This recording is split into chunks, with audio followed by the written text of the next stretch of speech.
आजचा दिवस जाम भारी आहे. स्वामींनी पण माझ्या मनात काय चालू आहे ते ओळखलं. आता सगळ्यात छान होणार आहे.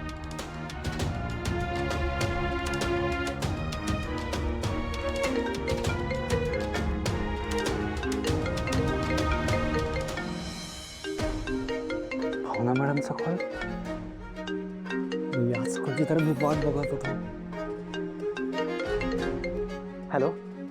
हॅलो मिस्टर गाडे पाटील, मला तुमच्याशी एका महत्त्वाच्या विषयावर बोलायचं आहे. बोला ना भावना मॅडम.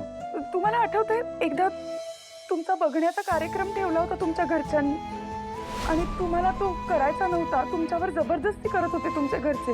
आता माझ्याही बाबतीत तसंच होतंय. मलाही बघण्याचा कार्यक्रम नाही करायचा आहे. मलाही काहीतरी उपाय सांगा ना. काय झालं? मी अशा का बोलताय? मिस्टर गाडे पाटील, आता मी तुम्हाला जे काही सांगणार आहे ना त्यावर कदाचित तुमचा विश्वास नाही बसणार. तुम्हाला असं वाटेल काय बोलतेय ही बाई. इतके दिवस ज्या बाईची तुम्ही इतकी मदत केली, काळजी घेतली, ती बाई किती मूर्ख आहे असं वाटेल तुम्हाला. मॅडम अहो काय झालं नक्की? अहो कारण गोष्टच तशी घडली आहे. कालच्या उत्सवात बिचाऱ्या आईने माझं लग्न व्हावं म्हणून पूजा ठेवली होती. या पूजेचाच विधी म्हणून भावनाने देवी मातेचा 5 माळा जप करायचा. पूजा संपन्न झाल्यावर गुरुजींनी सांगितल्याप्रमाणे मी डोळे मिटून जप करायला बसले. आपण एका जागी स्थिर बसून हा जप करायचा.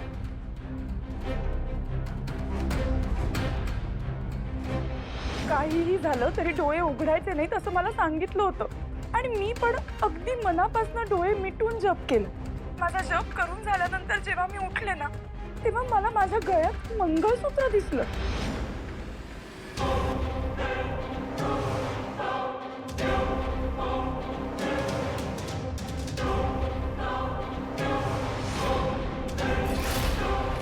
ते मंगळसूत्र कोणी घातलं, कधी घातलं, ते माझ्या गळ्यात कसं आलं मला खरंच काहीच माहिती नाहीये.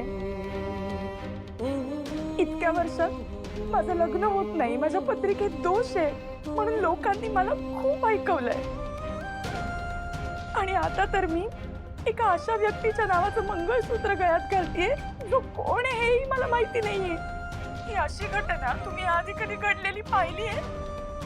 मला वाटतंय हा मूर्खपणा फक्त आणि फक्त माझ्या बाबतीतच घडलाय. हो कारण ना माझी पात्रता ती आहे.